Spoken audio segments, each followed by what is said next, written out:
dumaan lang po ako para makita na yung mga dala namin na tulong at kayo, lahat kayo na kailangan mag-evacuate dahil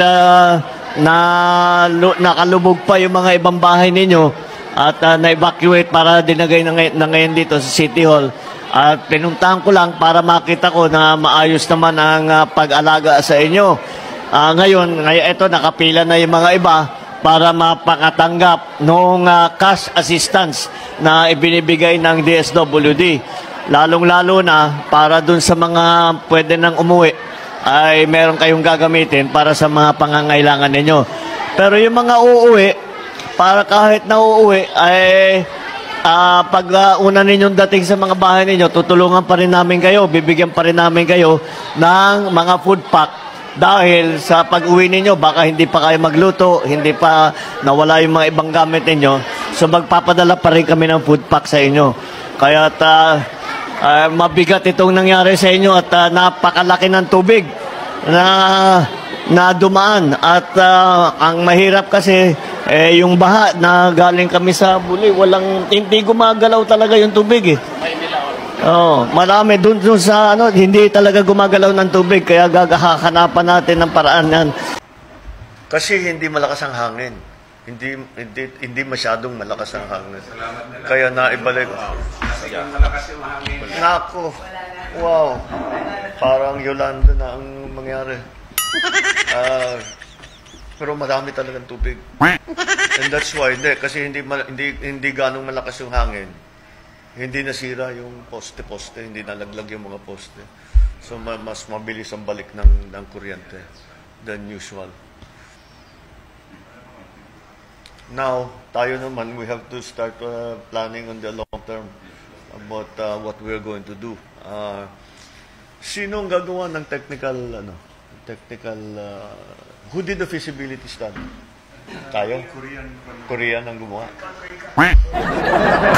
Mga kaibigan, kukwento ko lang konti Nung ako'y Vice Governor, tinamaan tayo ng isang matinding bagyo. Birthday ko pa yun Tanda ko, October yon. Tinamaan tayo ng bagyo. Naghihintay kami ng tulong mula sa Malacanang. Tumawag sa akin ng Office of the President. Sabi sa akin, Vice Governor, handa kaming tumulong sa inyo. Siyempre, tuwang-tuwa ko. Sabi ko, ano ba ho itutulong nyo? Sabi, bukas na bukas, magpapadala kami ng 100 kabang bigas. Sabi ko, hayop mga to. 2 milyon tao na tinamaan, 100 kabang bigas. Ulol.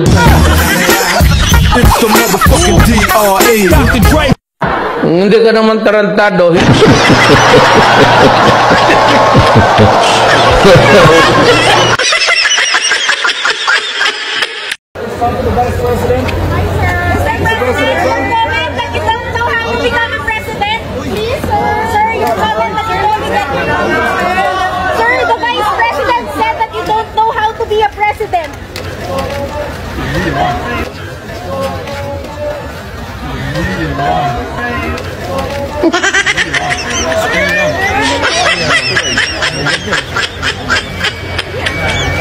Aminin mo na, kasi darating ang panahon, hahabulin ka ng pagkakataon. Anong sabi ni Dan Fernandez? Dadating ang panahon. Dadating ang panahon. Now.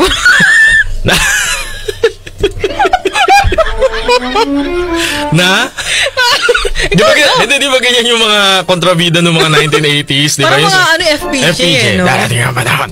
Lahat ng mga kontrabida ganun ang boses Isang bala ka lang. Akin ang tondo.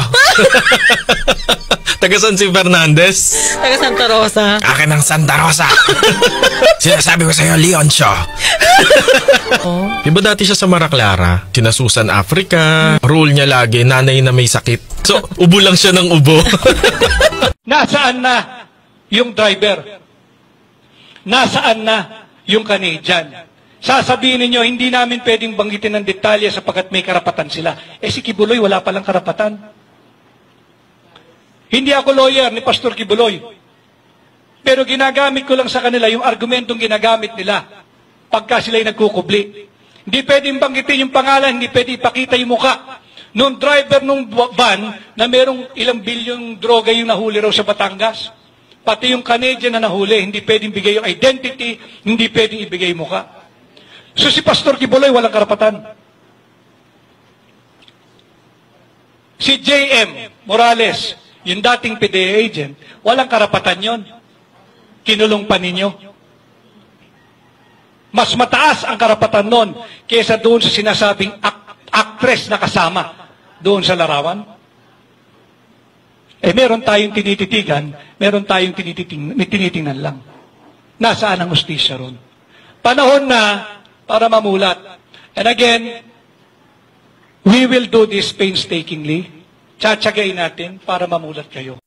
Mga boss, nandito ako sa harap ng Supreme Court para sumama sa mga magkakaso laban sa pagkuha ng PhilHealth funds.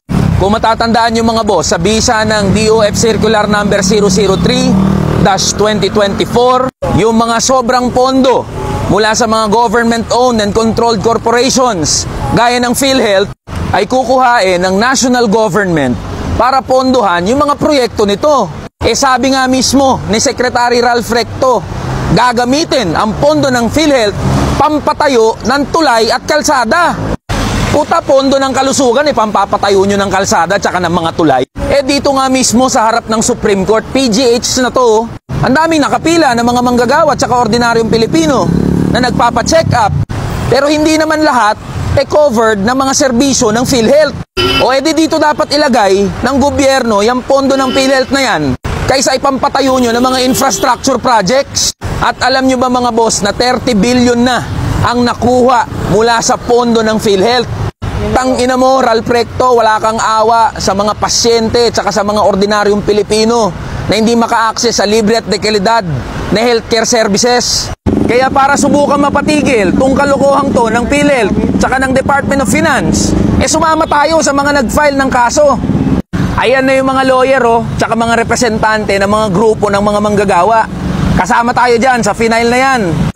Sino ba yung mga kasama natin na nagkaso? Yung nagkaisa labor coalition, yung pinakamalaki na koalisyon ng grupo ng mga manggagawa dito sa bansa natin. Simple lang naman yung nilalaban natin dito. Huwag niyong kunin yung pondo ng PhilHealth at dagdagan nyo yung mga benepisyo na na-access ng mga miyembro ng PhilHealth. Taas kayo ng taas ng kontribusyon pero yung pakinabang namin dyan, garampot. Yung nababawas doon sa bill, halos wala. Kaya mga boss, tuloy-tuloy nating kalampagin itong Department of Finance at PhilHealth. Huwag tayong pumayag at huwag nating hayaan na kukunin nila yung pondo para sa kalusugan natin. Laban lang tayo mga boss, kahit saan man at anuman ang abutin nito.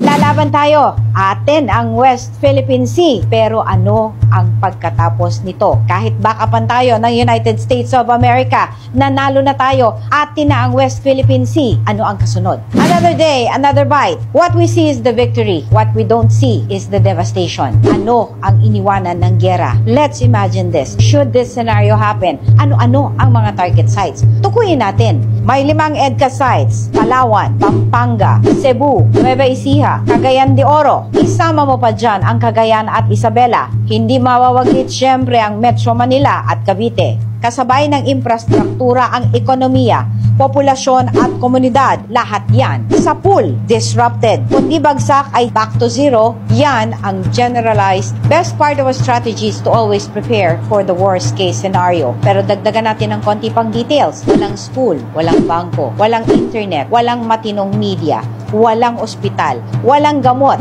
Imagine mo, yan ang mukha ng devastation ng giyera. Bukod pa sa maraming buhay na mawawala. Perspectives and facts from the other side. Elaine here, out. What is military discipline?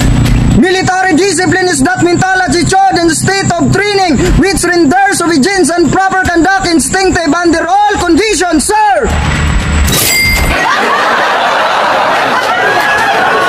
Maraming nagsasabi na hindi niya daw recite ang 11 general orders. So ngayon, papatunayan namin sa inyo na recite niya ang 11 general orders. Maraming nagko-comment na nandadaya daw siya. Papatunayan namin sa inyo. Tatakpan natin ang mukha niya. Oh. Wag na sir, wag na takpan yung mukha ko kasi hindi na makikita yung kapugian ko. Pipikit na lang ako sir. Ay hindi sir, ganito na lang. Hindi na ako titingin sa camera. Sa'yo na lang ako titingin para malaman nila na wala talaga akong binabasa. Okay, sir. Sige, sir. What is salute? Salute is the most important form of military courtesy, sir. What is attention? Attention is to stand straight without laughing or smiling, sir. What is courtesy?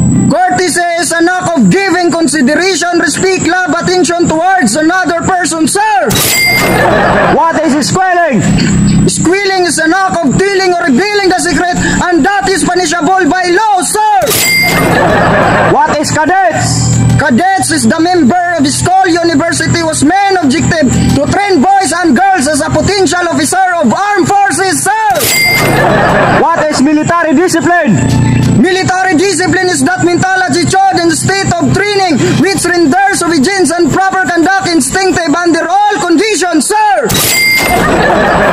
What is squad? Squad is small organized group of military personnel, especially a tactical unit that can be easily directed in the field, sir.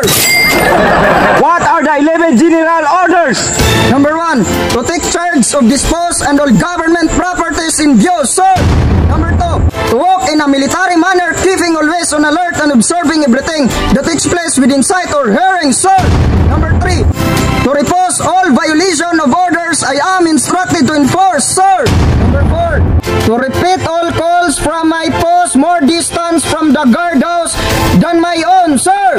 Number 5, to quit my post only when properly relieved, sir. Number 6, to receive OB and pass to the sentinel who relieves me all orders from the commanding officer, officers today, officers and non-commissioned officers of the guardhouse only, sir. Number 7, to talk to no one except on the line of duty, sir. Number 8, to give alarm in case of fire or disorder, sir. Number 9, to call the commander of relief in any case not covered by instruction, sir. Number 10, to salute all official colors and understand not case, sir.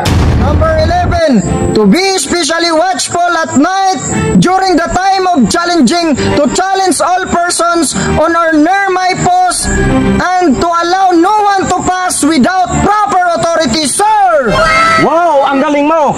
So, ngayon, katulad ng pinapangako ko sa iyo, nabibigyan kita ng 1 million kapag na-recite mo ang 11 general orders. So, ito ang 1 million. Ito ang pinag-aamutan ng mga bashers mo. So, ito, ibibigay ko sa iyo. Galing to sa mga bashers, sure. Sure. So, nag-aamutan sila sa akin, ibibigay nila sa akin kapag na-recite ko ang 11 general orders. Kasi, hindi daw sila naniniwala na hindi ko kaya i-recite. Para sa akin talaga to 1 million, sir. Oo, sa'yo yan. 1 million to? Opo. Salamat, sir. May 1 million na ako. Wow!